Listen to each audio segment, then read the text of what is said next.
I thank you for coming to the Book and Author Festival today. I'm so glad that we can have this. One day we're going to be in person. I'm sure of it. Just a little housekeeping for you all. If you hover over the bottom of your screen, you're going to be able to see a chat button. Please feel free to turn that on. We're going to be taking questions at the end, but if there is something that you need to say, I know people come and go because there's a lot going on today. Please feel free to put your questions in the chat, and we'll answer them as we go along or at the end. But please feel free to chat with us there. And know if you go into our booth today, there is a link for the galley room, and we have copies of the new Baby Loves political science series there for you, as well as other books today. And please come back for our other chats and poke around the booth. We've got a few more people coming.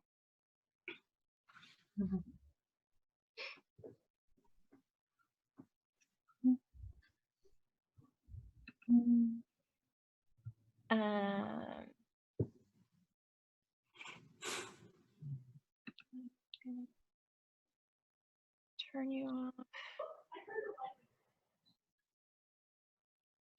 All right, I think we have a consensus here. So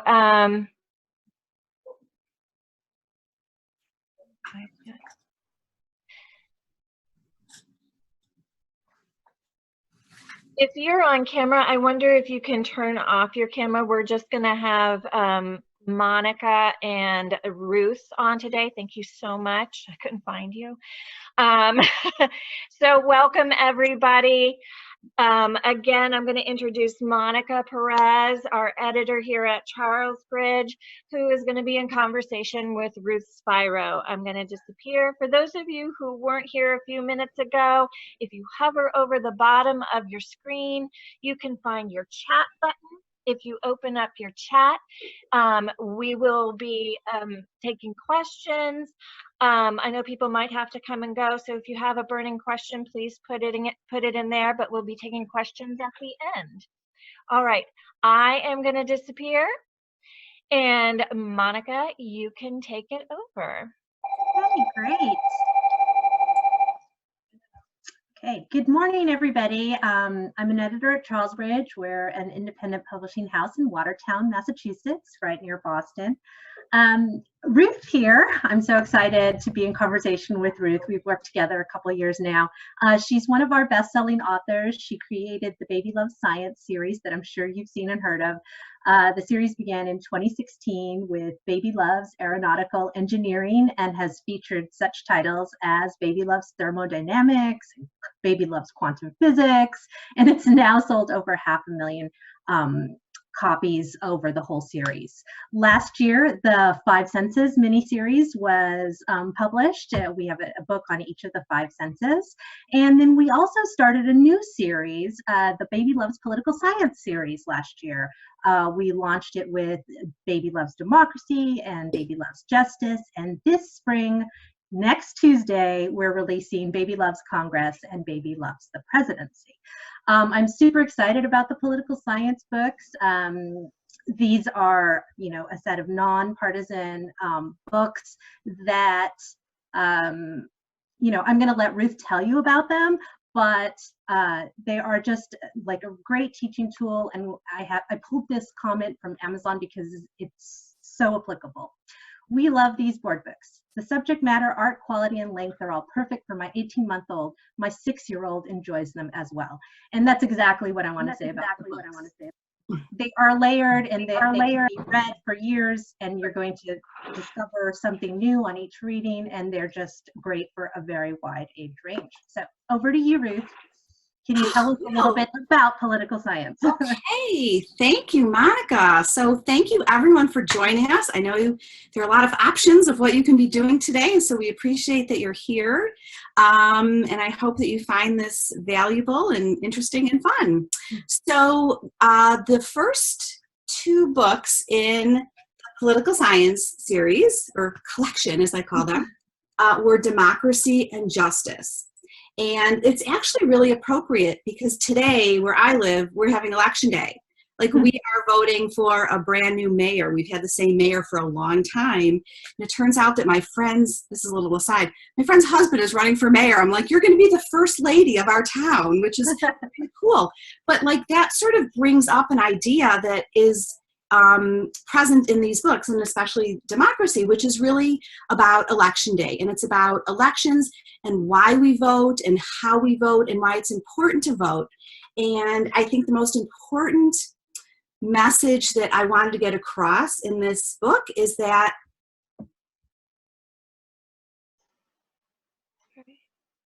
my friend's husband could end up being mayor. And I was really, as I was writing this and we were talking about election day and thinking about, like, you know, what's interesting and what's relevant to small children, I started to think about the fact that right now, our future mayors and governors and presidents have been born. And there's a parent or a caregiver who is pushing a child in a stroller right now who could end up being our president in 34 years or whatever it is. And I wanted to really explore that idea that democracy is for everyone, and election day, it's important to take an active role. And so I talk, what happens on election day and how the people get to vote. And interestingly, I did write this about a mayoral election because I ran into an issue where I didn't really think I could get into the whole electoral college. But I thought in order to explain an election, I needed to say the candidate who has the most votes wins and keep it very simple for this age group, which is why we chose to follow a mayoral election here. And it's about, well, we might go to a rally, and what do we do at a rally? And how kids can get involved. They can make signs, and they can help put stamps on postcards. And then, what it looks like if we go to a polling place. And what I really enjoyed writing was this, at the end of the day, all the votes are counted, and the candidate with the most votes wins. Some people are happy, some are not, but they can still be friends. The newly elected leader must work to help everyone, not just those who voted for her. And this is my favorite. I don't know if I'm supposed to talk about my favorite part yet, but here it is. One day, baby will be old enough to vote, and maybe she will be a candidate and win an election too. And it was just important to me to open the curtain on this and show children that you can grow up to be an elected official one day too. So that's democracy. And then justice. So after I started writing Democracy, I realized there's so much more about our government that I would have loved to included. And I think we had a conversation with Monica, and I said, what if we did not just election day, but let's do the 3 branches of government and explain those. And fortunately, she thought that was a good idea. So we did Justice, which came out last fall, and the brand new books coming out next week are Congress and the Presidency, which is so exciting. So we have one book for each branch of government, and then about election day. And in each of the branches of government books, we have this little spread which explains the U.S. Constitution divides the government into 3 branches. We have the legislative, judicial, and executive branch. And this one is pretty consistent in all 3. So each one, as we're reading, we ground ourselves in where we are and what we're talking about.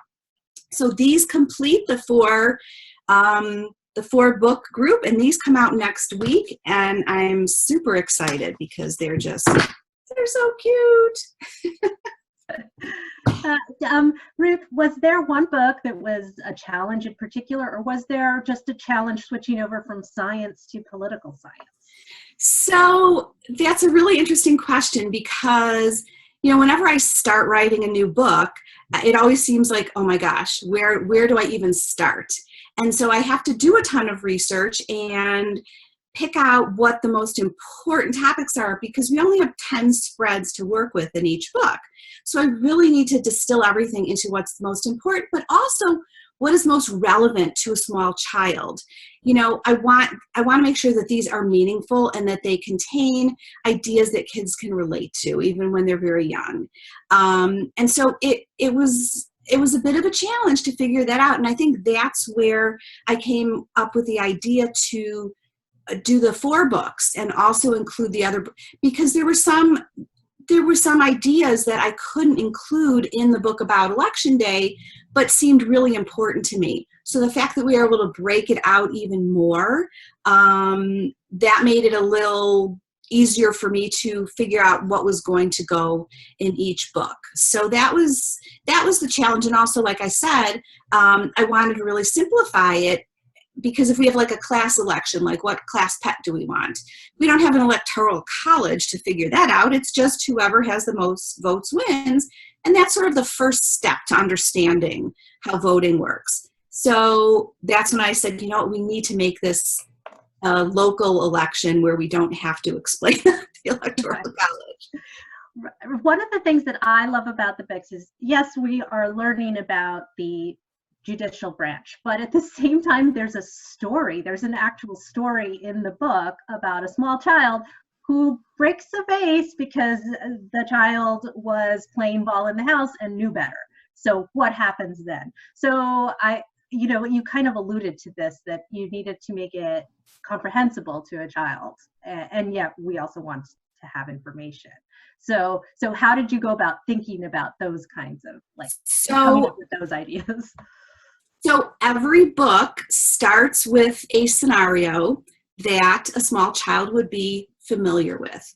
That is how we, as you teachers know, scaffold the learning, and how we start with something that they do understand and then build upon. So in justice, it's all about our judicial system. And I started, thinking, well, how does this apply to a family at home? And a baby's family has rules. He's not supposed to throw a ball in the house. I mean, it's as simple as that. So we have rules in our home, and then we have rules that are in school, and then I expand out to, there are also rules that grown-ups must follow, and moved into that, and then talked about the Constitution. And I also really wanted to have a little information about what it looks like when you go for legal services or when you have to go to courtroom, because sometimes kids have to be present in these situations. So this makes it just kind of normalizes it for them and takes away any fear or unknown that there might be. So, this is what happens in a courtroom. So that's how I grounded this. And the same thing with democracy. What happens on Election Day? Well, baby's coloring and making, signs for Election Day, and that's something that she can participate in. And let's see, what did I do in Congress? It's been so long. Oh, yeah. So this is all about taking a bike ride, and there's some pollution going on here, and how grown-ups and businesses must follow rules to keep our communities safe. They're called laws, and who makes the laws? And this is all about how laws are made, and then what we can do if we want to introduce a new law or get a law changed. And the presidency, again, I feel like, well, this is all about the food pantry, because Papa manages the food pantry. And when there's a big job to do, they count on other people to help and give advice. And who else has a big job? The president. So I wanted to make it clear also that the job of the presidency involves more than just one person. There's a whole team of people. And I really wanted to make this, again, really, how can I say it? Just so that it's clear that this is a job that would be open to a lot of different people. It doesn't have to be, a certain person who we think about. That there are a lot of options, and it's kind of aspirational, right? That anybody could grow up to be the president. Right. I think also with that book in particular, the message is also anyone can be a leader. And, Yes, and exactly. a leader is only as good as their team. Exactly. And if you wouldn't mind showing the spread with all the cabinet members, because Yes. I just have to point out that someone posted on my Facebook feed the other day saying this is the most diverse cabinet in history. And look, that we have this coming out next week with an incredibly diverse array of cabinet members here. And it was just kind of an interesting thing that this is exactly what's happening now. And it's so applicable now. It is. I saw this, and, and I have to mention Greg Paprocki, who's the illustrator on these. And I always have to, whenever I do any kind of a story time or presentation, I always have to mention the illustrators, because it's just as much their book as it is mine. And what he contributed and added to this, to these books, just made it even just above and beyond what I would have expected. So yeah, so I love all these. You see that okay? Yes, it's coming through. I can see it very clearly. Yeah, I have to say I've worked with Greg for years. He's amazing, and he just brought it all to this little mini series. And he also, I have, it's difficult, right, to make things easy to understand, but also have information in there. Like it's much more difficult when you're talking about a nonfiction board book as opposed to a fiction board book. So it's, there's so much to look at, and the most important thing is that they're appealing to children, because we can give kids lots and lots of books, and they're going to pick up the ones that they are attracted to and that are appealing to them. And if it's not fun for them to look at, then it doesn't matter. They're not going to want to read it. So that is first and foremost. Mm. Have you gotten any reactions yet on this particular series? Oh yeah, I mean, I've gotten a lot of great feedback on it. Now no one has seen these two yet, and I'm super excited for everyone to start seeing them next week. But yeah, I've gotten some really great feedback on these. Yeah, and what do you like? What is your goal when you think about writing these books? Like, what do you want kids to come away with?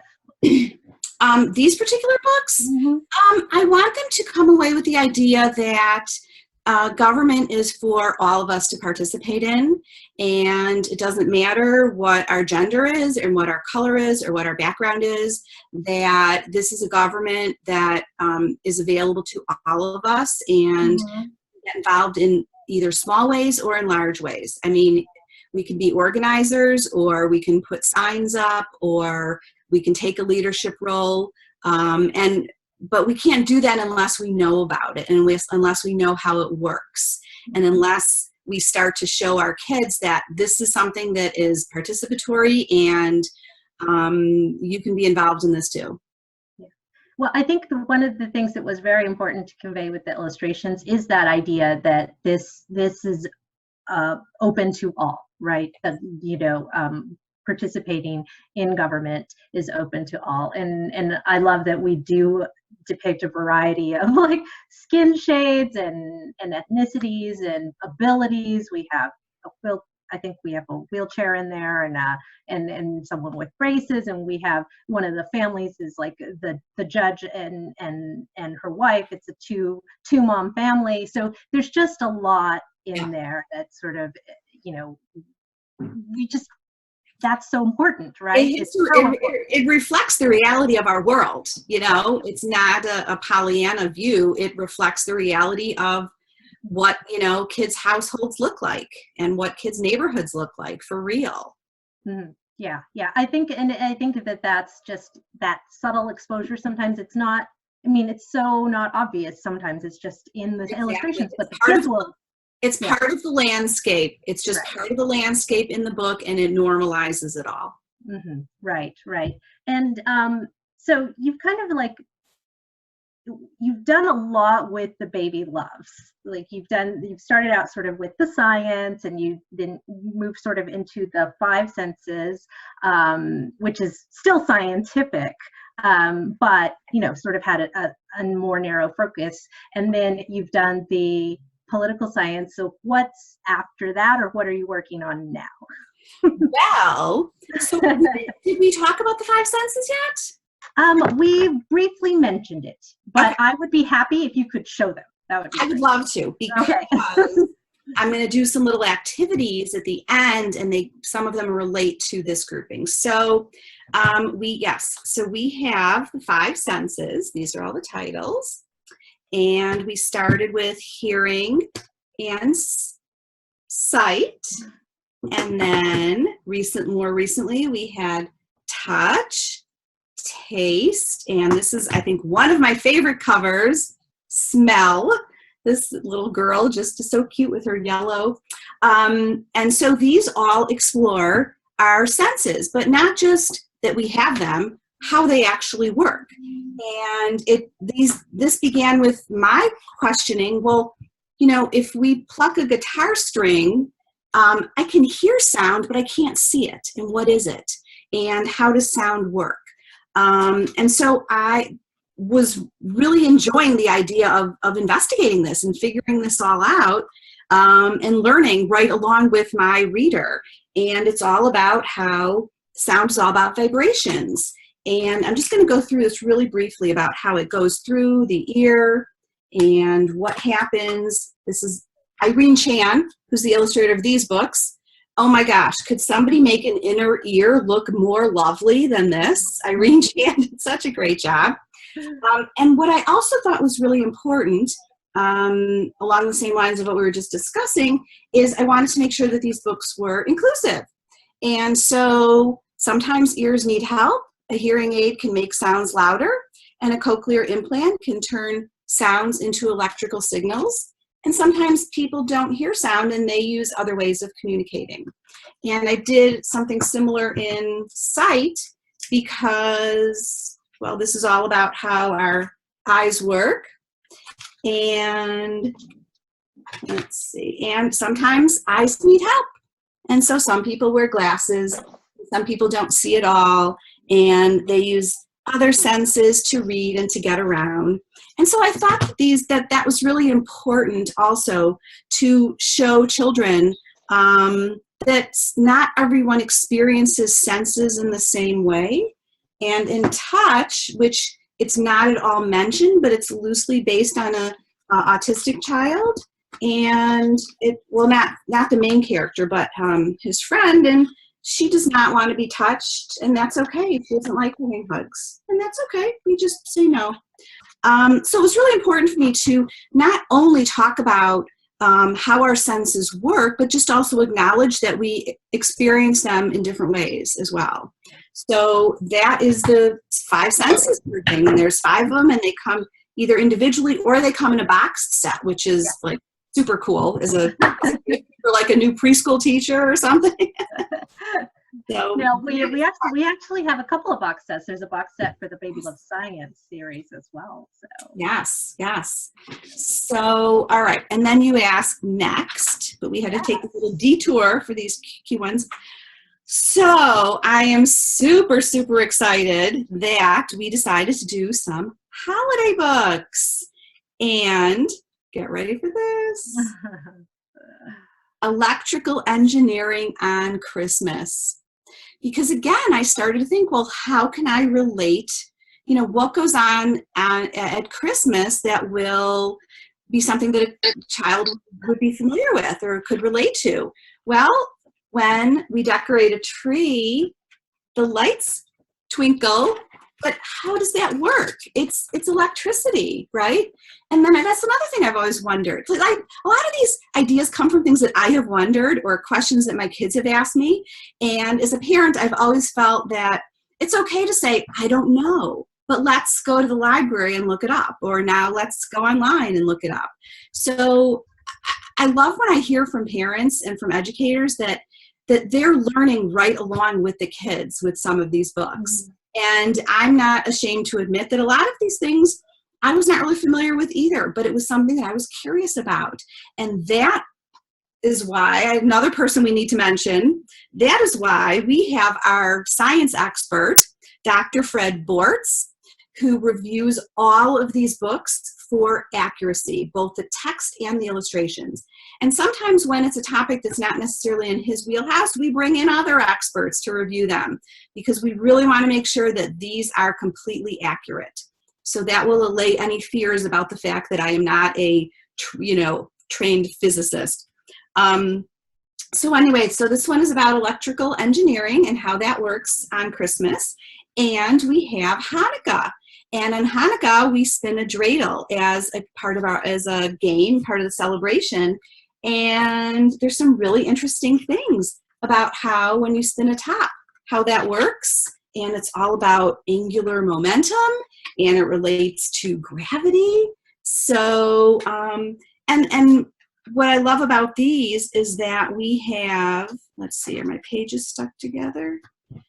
Is we have all of our friends at the end who celebrate all different holidays. And even not all babies celebrate Christmas, but they can help her decorate the tree.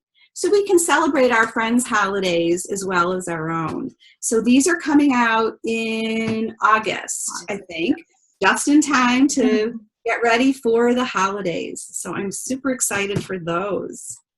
Yeah, those are really super, super cute. I think that those are gonna. And oh yes. Thank you for remembering. So everyone loves. We did a picture book about scientists. You can be anything. Where each page or spread of the picture book, we talk about a different field of science, like zoology or chemistry or structural engineering. And that book has been really, really well received. And when you told me that it was going to be coming out in a board book, I was very happy about that because this is it's just so cute. I mean, this is, I don't know, I love it. So it looks great that way. This is coming out like also in August, I think? So I'm not sure. I think that might be a little earlier. I think that might be July. Yeah. Oh, yeah. Okay. Yeah. So this is super adorable. So if you can't decide which science book to pick, you can get this one and then see what you're interested in. And then, there's structural engineering. Well, then you can explore the whole other book about structural engineering. Right. That's what I love to say to people is it's a great introduction to the series, and you just get a taste, and then you can go and explore each topic. There is a book on each topic in this book, so not to fear. You can find out more. So that's what that one is really great for. So that's a lot of books. And I do have to say, we also have some Spanish bilingual books in the series. Yes. So we have translated some of the books, and so you will get both languages in the books for Baby Loves Coding, Baby Loves Aerospace Engineering, and a couple more of them we also have translated. There's 4. Yeah. So those are also out there and available now, which is kind of exciting. So total, I actually have never counted. Have you counted them all, Ruth? I have. So we are up to 21. Okay. Wow. Yes. Yes, we're up to 21 books, which is just mind-blowing to me. That's pretty exciting, and that's not it. We actually have other books in the works. I just have to quickly mention them. Baby Loves Photosynthesis for St. Patrick's Day coming up next year, and also Baby Loves Lunar Phases on Chinese. Is it Chinese New Year?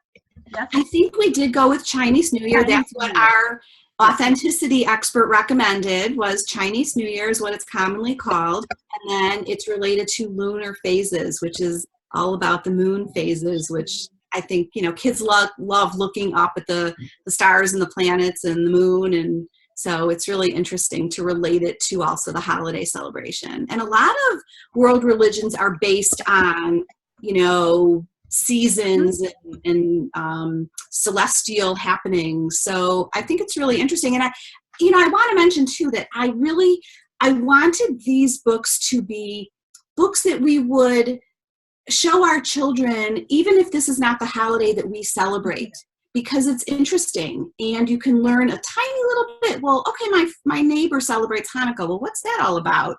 You just learn a little bit about what it is, but the bulk of the book really is about the science. It's the science within the context of the holiday. Yes. And I didn't want it to be like, well, you only want to buy this book if you celebrate Christmas. No, I wanted them to be books that we would learn a little bit about other people's holidays as well. And then we also have that science that just connects everything. I mean, I think that those books, the holiday books, are comparable to the political science books in a way that we're just making them accessible to everyone and for everyone. Right. Basically. Agreed. It's very reflective of our, I think our special multicultural society. And I think that, these days that, we have issues there, we have tensions, but also I think we can't forget to have celebrations over that as well. Right. So that's what I love about those books. So that's really exciting to me, that we'll have all of those very soon.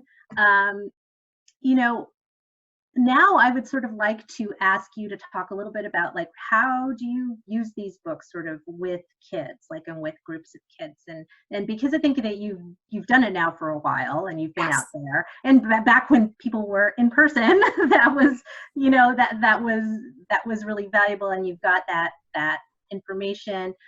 So we'd kind of like to hear, like, what are your tips and methods? Sure. So I did want to mention that we do have on the Charles Bridge website, there are activity guides. This is the one with the 5 senses, but there's also one for all the other books, the first 8 books, that has some really fun little activities. And you can download these guides for free. And if you are in a school or a library, there are a lot of great ideas for things that you can do with your students or your patrons. There's also an activity kit for democracy, and it has fun things like a little election and things you can do at home. So if you're homeschooling or learning at home, there's all kinds of fun things, coloring sheets. I really did enjoy going and being out doing story times. And what I thought was really interesting, I see there's a question in the chat, what age group are the books geared for? So I would have, sometimes there would be parents with infants. I once had a story time where it was literally all parents with infants that were there. And sometimes there are kids that are 3, 4, 5, they may be the older siblings. And I really try to layer the books, as you mentioned, in a way that they're valuable on multiple levels. And what I say, especially when I see a room and there's a lot of like 4-year-olds or 5-year-olds, and they say, oh, well, that book's for babies. And I say, no, actually, it's not for babies. It's about a baby. And we're going to see how the baby is learning about these things because, we're older than that and we know a little bit more than they do. So I try to, empower them a little bit more because the information in here really is great for 4-year-olds, 5-year-olds, 6-year-olds. And I hear from a lot of parents that the older children really enjoy reading these to the younger siblings. Mm-hmm. So when I do an event with kids, I like to do things that are active and tactile. One of the things that I do, which is, it's so funny that this is so popular. So when I was doing the quantum physics, which is basically about a baby playing hide and seek with a cat, and the cat hides in the box, and is the cat asleep or awake? And we don't, until we open the box, the cat is asleep and awake at the same time, sort of a play on the Schrödinger thought experiment. And parents are always cringing, like when I get to that part, like, is the cat, because it's really, is the cat dead or alive? But our cat is asleep or awake. So what I do for that is I bring a box, and in the box is a little cat. Well, if you're a toddler and you have a box with a cat inside, hours of fun, hours of fun. So you can present to your child, you know, here's the box. Can you find the cat? And then we open the box. Here's the cat. They can do this over and over, and they love it. And my understanding, after speaking with some early childhood educators, they were really excited for this book because they said, that's object permanence. So it's a really good practice for that. Now, when kids are old, so an 18-month-old is just going to look for the cat. But when we get a little bit older, we can talk about directional language and things like that. So we can say, today's cat on top of the box. I think someone has their microphone on. I've never used that vending machine in my life. Okay, well, I'll keep going because this is just like a story time. Putting the cat on top of the box or under the box, so we can use it on some additional levels. So this is always, kids love doing it. Now, for the senses book, we can take a takeout container or a tissue box, and we can put rubber bands around it. I'm like, it's not fitting. We don't need it. This is a perfect example of hearing, right? Because it's all about vibrations. So we can put rubber bands on here. And this, I'm all about using things that we have around the house and recycling and repurposing things. So this is just a Tupperware and rubber bands that, you know, came off the asparagus or whatever. And but the cool thing about, so we can listen to the sounds that it makes, but the neat thing is we can also touch it, because when we feel it, like I can feel the vibration as we're strumming the strings, which is neat. And we can see also how the strings are vibrating. We can talk about vibration. And it's not a difficult word. There's nothing wrong with using that word with a 2-year-old, vibration. If they can learn to say the word elephant, they can learn the word vibration. And this gives us a really good example, concrete, of what a vibration sounds like and what it looks like and what it feels like. So I love doing those kinds of things. And then I'll just show one more, because I know we want to leave time for questions. This, in addition to green energy, this is a fabulous book for spring and summer and fall too, because it's thermodynamics is all about how we get all the Earth's energy. Everything gets their energy from the sun, and how the sun helps a tree grow, and the tree uses the sun's energy to grow an apple, and how we eat the apple, and that gives us energy. And there's so many ways that we can use this book. We can plant seeds, and we can watch how the seeds grow. Or if we don't have seeds, we can take something that we have around the house, like another house plant, and we can take cuttings from it, and we can watch the plant grow roots. This is a little bit more long-term. And we can use this to, if we get an apple from the store, and talk about, well, how this apple grew and where it came from. So there's so many ways that you can use this book, and a lot of outdoor schools and outdoor programs are using this book for different lessons. Oh, here's green energy.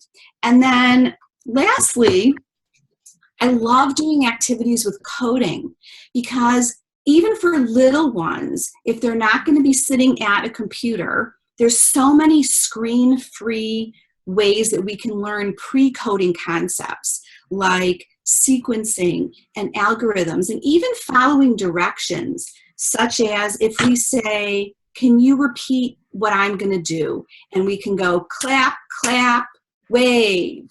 And then they can do that. And then we can add something else. Clap, clap, wave, pat my head. And then we can keep adding new steps to the sequence. And that's so great for kids to learn how to follow along.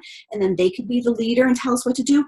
And that, believe it or not, is an excellent pre-coding activity where they're learning some of the skills that they will eventually need if they're going to do any kind of coding or computer programming. So there's also more about this in the activity guide.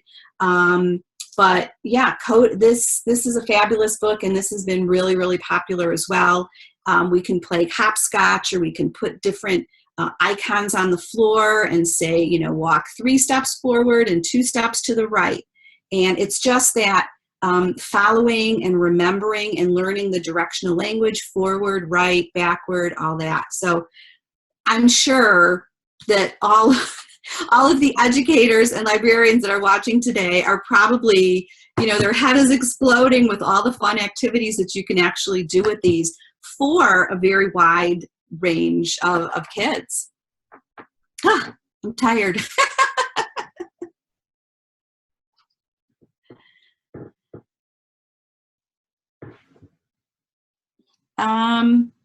Okay, so I think you're muted, but I think that's all that I'm going to, you know, present and talk about. I wanted to make sure that we had time for questions. So let's see.